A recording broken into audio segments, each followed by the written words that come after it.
All right, well, good afternoon, everybody. It's great to have you. Look, I think that we are 1 week into President Trump's historic peace plan in the Middle East, and things are going, frankly, better than I expected that they were.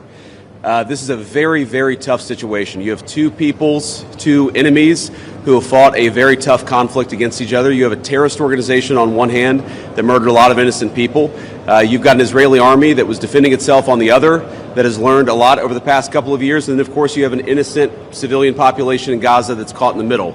But we're here at the Civilian Military Cooperation Center, which we are announcing the opening of. You have Israelis and Americans working hand in hand to try to begin the plan to rebuild Gaza, to implement a long-term peace, and to actually ensure that you have security forces on the ground in Gaza, not composed of Americans, who can keep the peace over the long term. So we've got a lot of work left to do. This is going to take a very, very long time, but I think Steve Witkoff, Jared Kushner, and Admiral Cooper behind me have done an incredible job. I want to say just a couple of quick things, and then I want to turn it over to Steve Witkoff. Number one, the Israeli government has been remarkably helpful in this. I want to thank them, thank our Israeli partners, and all the folks particularly who are working hand in hand with their American friends here at the CMCC. And number two, I want to say that there is this weird attitude I've sensed in the American media and the Western media where there's almost this desire to root for failure, that every time something bad happens, that every time that there's an act of violence, there's this inclination to say, oh, this is the end of the ceasefire, this is the end of the peace plan. It's not the end. It is, in fact, exactly how this is going to have to happen when you have people who hate each other, who have been fighting against each other for a very long time. We are doing very well. We are in a very good place. We're going to have to keep working on it, but I think we have the team to do exactly that. So with all thanks to our partners, both in Israel but all across the Gulf Arab states, Indonesia, the Turks, we are doing an amazing thing here, and I'm particularly proud of the American troops working at the command center who are coordinating this effort and making it possible. So with that, I want to thank Ambassador Steve Witkoff and turn it over to him to say a few things, and after everybody's said a few words, we'll take some questions. Thank you, guys. Steve? Well, thank you very much, Mr. Vice President. We're really proud of what's happened here.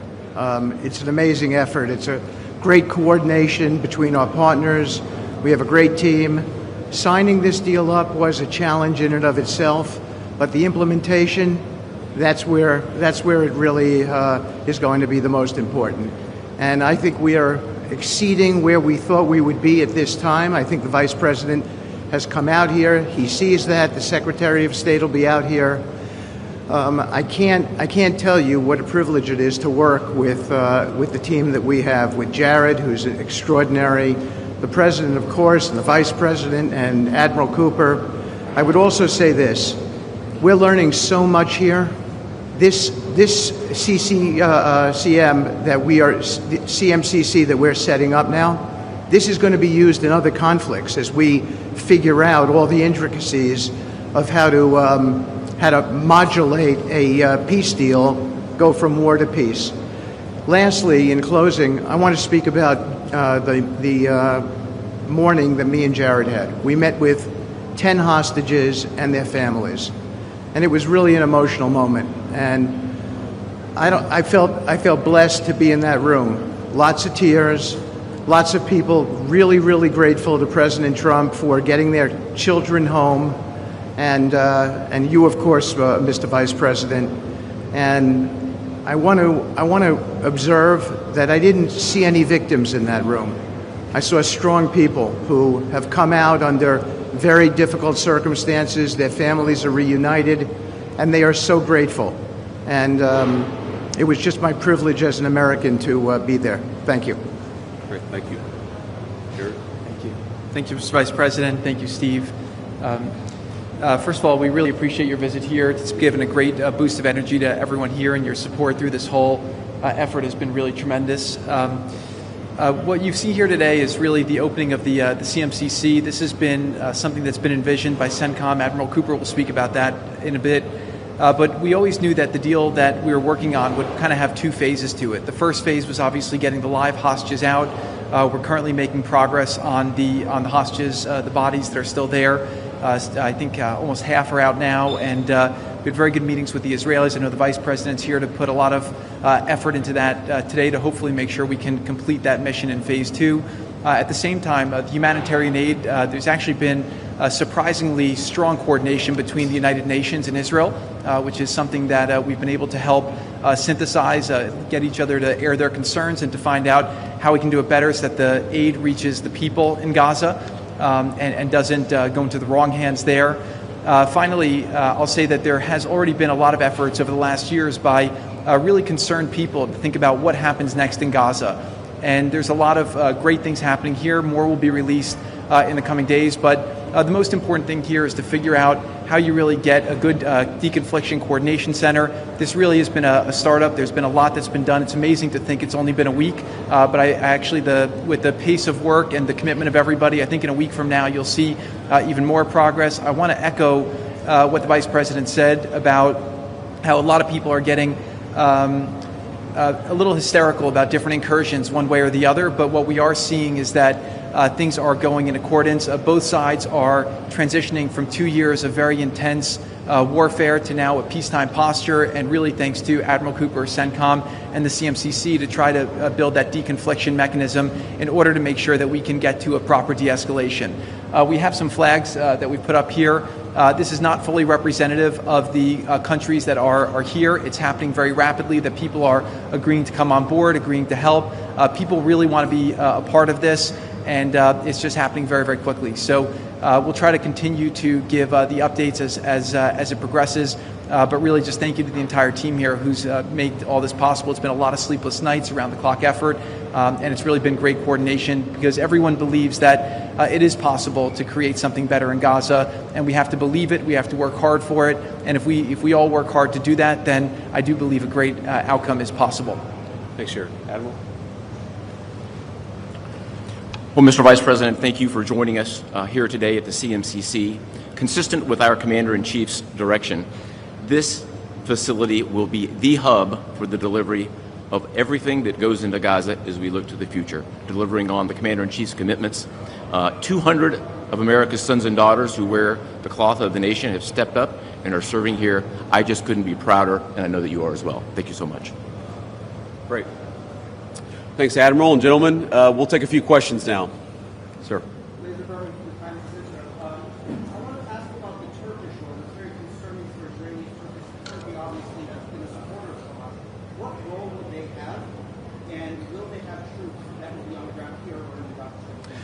Well, I think, first of all, what troops are on the ground in Israel is going to be a question the Israelis have to agree to, and I'm sure that Prime Minister Netanyahu will have opinions about that, but we think everybody has a role to play here. Some of that's going to be financial, some of that's going to be in reconstruction, some of that's just in communication with the various parties to ensure that this deconfliction process actually works and is implemented. We're not going to force anything on our Israeli friends when it comes to foreign troops on their soil, but we do think that there's a constructive role for the Turks to play, and frankly, they've already played a very constructive role. We're very grateful for that. And you asked, they've supported Hamas in the past. No one who is a party to this conflict can look in the past and not point at something that they don't like or that they disagree with. Everybody who's been involved in this conflict can point at one other person. One of these flags can point at another flag and say, we hate that person for various reasons. The way that we're going to get to peace is to focus on the future, which is what the President of the United States has asked us to do. And we think everybody here is very willing to do that and is very eager to engage in that effort. Ma'am.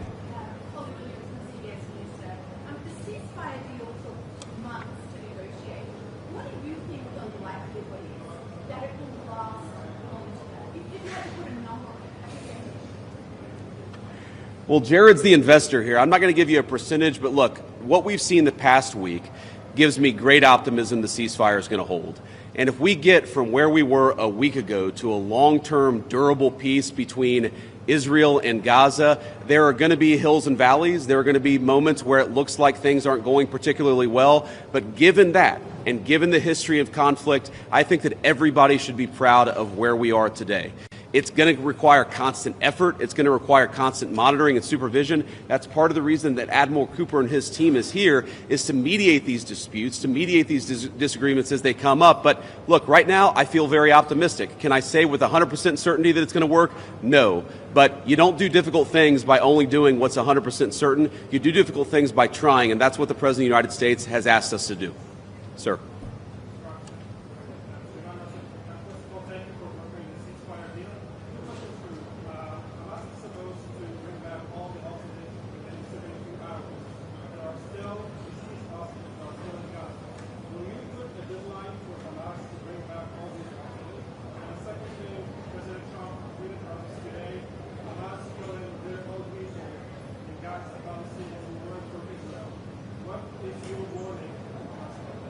Yeah, so Steve, I'm going to ask you to follow up here, but let me say just a couple of words about the deceased hostages. I mean, one of the stations that I met with, one of the groups that's working on this that I met with earlier, they actually have a photo of the 15 deceased hostages who are still in Gaza. It is a focus of everybody here to get those bodies back home to their families so that they can have a proper burial. Now, that said, this is difficult. This is not going to happen overnight. Some of these hostages are buried under thousands of pounds of rubble. Some of the hostages, nobody even knows where they are. That doesn't mean we shouldn't work to get them, and that doesn't mean we don't have confidence that we will. It's just a reason to counsel in favor of a little bit of patience. This is going to take a little bit of time. And look, our warning to Hamas is very straightforward. The terms of the 20-point plan that the president put out there is very clear. It's supported not just by Israel, but by all of our Gulf Arab friends. It's that Hamas has to disarm.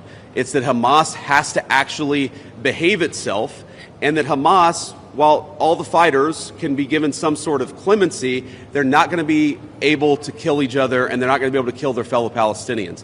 Now, again, that's going to take a little bit of time. We're talking about how to set up the security and humanitarian apparatus to put all this in place. But right now, where I stand, I feel confident that we're going to be in a place where this peace lasts, where it's durable. And if Hamas doesn't cooperate, then as the President of the United States has said, Hamas is going to be obliterated. Steve, do you want to add anything about the hostages? I think you said it, sir. Okay, great.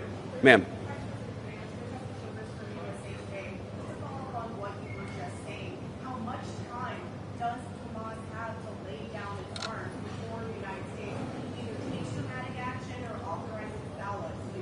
Well, look, the president actually put out a truth this morning that I thought was very instructive. We know that Hamas has to comply with the deal, and if Hamas doesn't comply with the deal, very bad things are going to happen.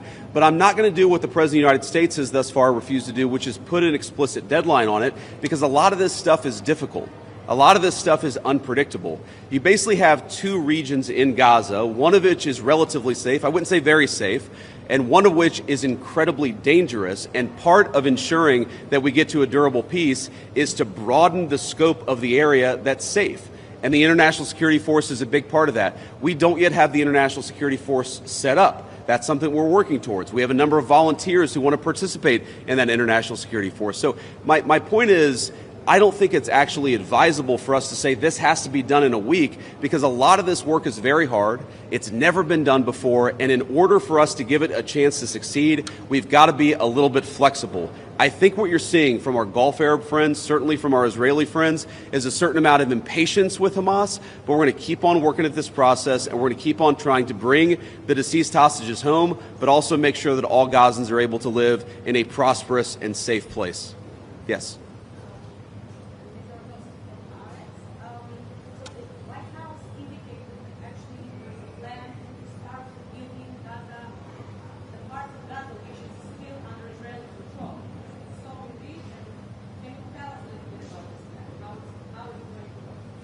Yeah, Jared, you want to say a few words about that? Okay.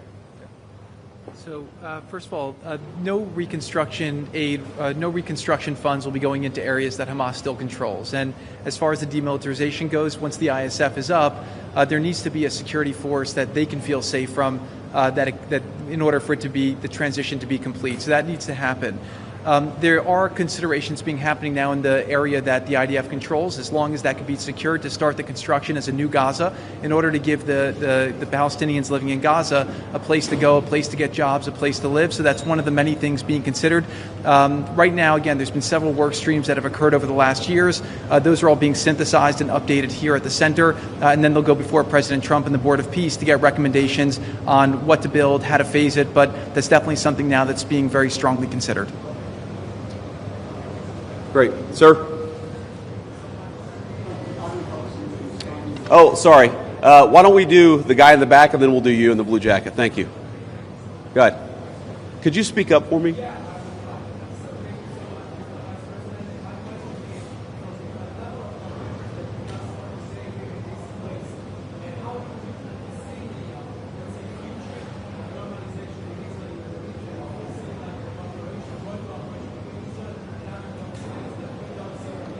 Yeah, well, you know, I think Steve put it best, which is that this model, I think, could serve for a foundation for normalization, not just in the Middle East, but across the world. Because what we're taking, again, is a long-term, protracted conflict with two enemies who really don't like each other, and we're actually creating a model that can lead towards sustainable peace. Now, we know that a lot of our Gulf Arab friends would like to have normalized relations with Israel. We know that getting this peace on a sustainable pathway is sort of the critical first step of that. But look, I feel very optimistic about where we are. Knock on wood, you never know how this stuff is going to go. But given what I've seen, given the incredible talent and effort that's going in to the reconstruction of Gaza, to the long-term security of the Gazans in that territory, I feel very good about where we are. And again, if we get this right, I really do think it's going to be a domino that leads to a lot of further peace all across the region. Sir.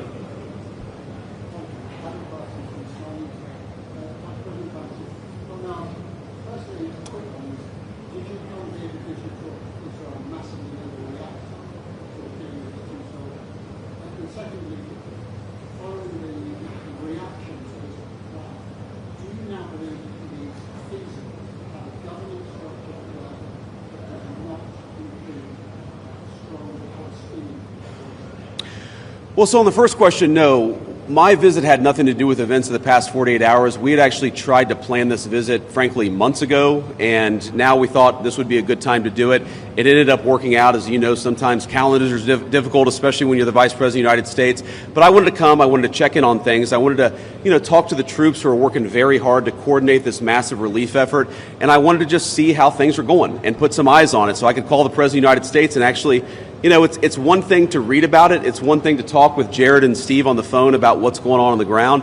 It's another thing to actually shake somebody's hand, to look them in the eye and to understand what are the challenges, what are the things they need from me. I mean, I heard from relatively junior troops very simple things that would make their lives easier that I'm going to take back to Washington and hopefully help them with. That's why you do a visit like this, not because of anything that's happening on the ground. On your question about what is the ultimate, authority in Gaza look like, I don't know the answer to that question. And I think what's so cool, what's so amazing about what these guys have done is that we're creating a governance structure that is very flexible to what happens on the ground in the future.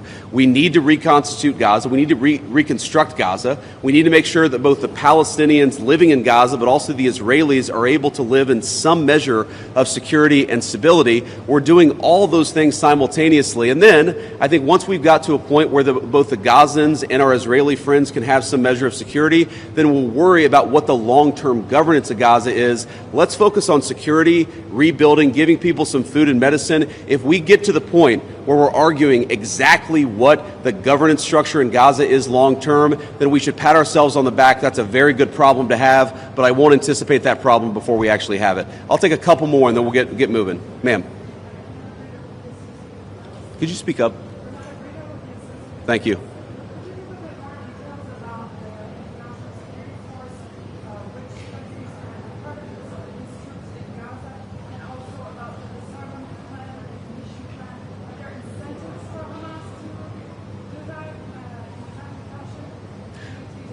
Well, the incentives are that unless Hamas disarms in accordance with the agreement, very bad things are going to happen, right? And also the incentive is that if they disarm, there is a better future for everybody on the other side of it. But in terms of the International Security Force, Steve and Jared, Admiral Cooper, are working on that very issue right now. Remember, this peace deal was struck under the president's leadership literally a week ago. The hostages were returned, 6 days ago, 5 days ago? So we're in the phase now where we're actually starting to conceptualize what that international security force would look like. I think it's important for Americans to know a couple of things. Number one, there are not going to be American boots on the ground in Gaza. The President of the United States has made that very clear. All of our military leadership has made that very clear. What we can do is provide some useful coordination. How do you take, the Gulf Arab states, plus Israel, plus plus the Turks, plus the Indonesians, how do you actually get those folks to work together in a way that actually produces long-term peace? The only real mediators are the United States of America. And so that's the role that we're going to play. I think the American people should be proud of it, but they should know that there are going to be no American boots on the ground in Gaza. Sir, in the back.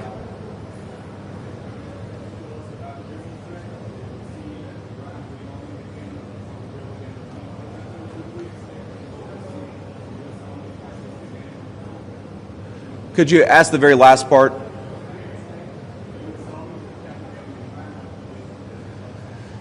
Well, I'm not going to make any announcements here today. The President of the United States has been very clear about our policy with regards to Iran. It's that he actually wants Iran to be prosperous. He wants to have good relations with the Iranians, but they cannot have a nuclear weapon. And so we're going to keep on using and exhausting every diplomatic means possible to try to ensure that Iran does not have a nuclear weapon. That's our focus, and that will remain our focus for the indefinite future. Let me just leave us with one final thought here. So I've been to Israel once in my entire life. I came for about 36 hours, and as a Christian, I think the world's Christians will know that this country, that this region of the world means a great deal to me. And at some point today, I hope to go, or at some point in the next couple of days, I should say, I hope to go to the Church of the Holy Sepulchre, which Christians believe is the site that Jesus Christ was crucified in. And I know that Christians have many titles for Jesus Christ, and one of them is the Prince of Peace. And I'd ask all people of faith, in particular my fellow Christians, to pray that the Prince of Peace can continue to work a miracle in this region of the world. I think that we have made incredible strides over the past week. We're going to have to make a lot more, but I think with your prayers, with God's providence, and with a very good team behind me, I think we're going to get it done. Thank you all. Take care.